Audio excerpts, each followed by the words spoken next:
ఇక్కడ నుంచి కాశీ వరకు సొరంగ మార్గం ఉందంట. భీముని గృహ అని ఇక్కడ చాలా సంవత్సరాలుగా గొప్ప తపస్సులు ధ్యానాలు జరిగాయని లోకల్స్ చెప్తారు. ఇక్కడ పాలు పట్టినాడు ఒలిగిపోయాయంట. ఆ పాలుని తన జుత్తుతో తుడిచారంట. చూడండి మధ్యలో ఉన్న రాయికి ఈ రాయికి డిఫరెంట్. సీతమ్మ వారి జుత్తు ఎంత పొడవుగా ఇలా గీతలు పడి ఉంటది. భూగర్భ జలంలో కలిసిపోయిందంట సీతమ్మ. అప్పుడు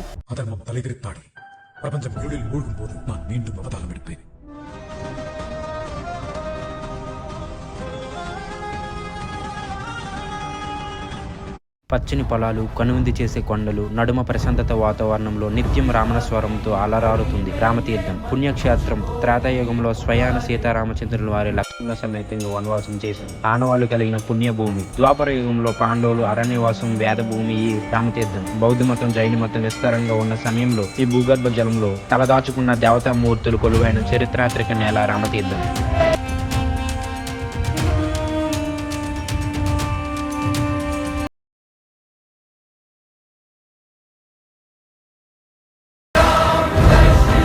welcome to Srinivas world. Hi friends, Ramatheertham Vizianagaram నుంచి 12 కిలోమీటర్ల డిస్టెన్స్ ఉంటుంది. ఎన్ని మీటర్లు ఉంటాయి? సగం దాకా. అక్కడి నుంచి పర్లేదు కదా? ఎంతేం పడుతుంది ఎక్కేసరికి? అరగంట. ఓకే. రామగిరి హిల్స్ మీద ఉండే సీక్రెట్ కేవ్స్ ఉన్నాయి అండ్ ఒక పవర్ఫుల్ వైబ్ కూడా ఉంది. హిల్ టాప్ మీద ఒక మోస్ట్ మిస్టీరియస్ స్పాట్ ఉంది, భీముని గృహ. చాలా మందికి తెలియదు కానీ చూడటానికి ఇది ఒక పవర్ఫుల్ స్పాట్. పంతులు గారు గుడి మూస్తారా? ఓకే. మనం వచ్చేసరికి గుడి క్లోజ్ చేస్తారు 5 వరకే అంట. ఫైనల్గా అయితే టెంపుల్ దగ్గరికి వచ్చేసాము కష్టపడి.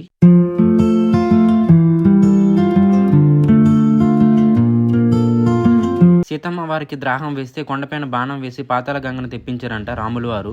ఆయన బాణం వేసిన చోట ఈ బావి నిత్యం నీటితో నిండుకుండలా మనకు కనిపిస్తుంది. ఎంత వేసవి వచ్చినా ఒక్కసారి కూడా ఈ బావి ఎండలేదంట 100 సంవత్సరాల నుంచి. అంతా శ్రీరామచంద్రుని మహిమ అని భక్తులు చెప్పుకుంటారు. ఇక్కడ నాణ్యం గాని ఏమైనా వేస్తే అది కాశీలో తేలుతుందంట. ఇక్కడ నుంచి కాశీ వరకు సొరంగ మార్గం ఉందంట. చూడండి ఇక్కడ భీముని గృహ అనే డైరెక్షన్స్ కూడా ఇచ్చారు.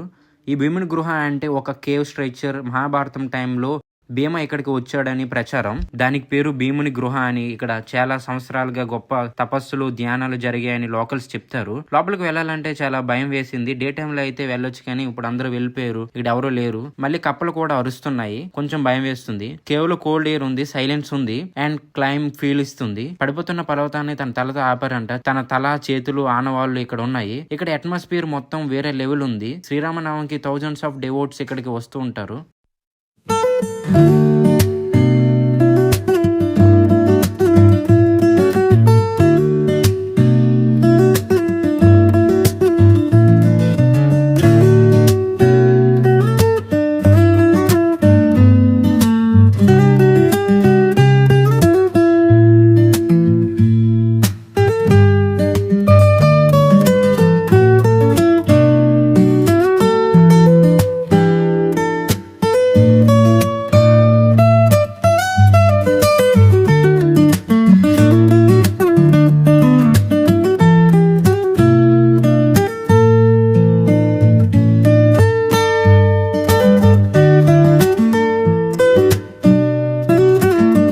ఇక్కడ పాలు పట్టినాడు ఒలిగిపోయాయంట. ఆ పాలుని తన జుత్తుతో తుడిచారంట. చూడండి మధ్యలో ఉన్న రాయికి ఈ రాయికి డిఫరెంట్. సీతమ్మ వారి జుత్తు ఎంత పొడవుగా ఇలా గీతలు పడి ఉంటది. సీతమ్మ వనవాసం టైంలో లవకుశులను ఇక్కడే ఆడించారంట.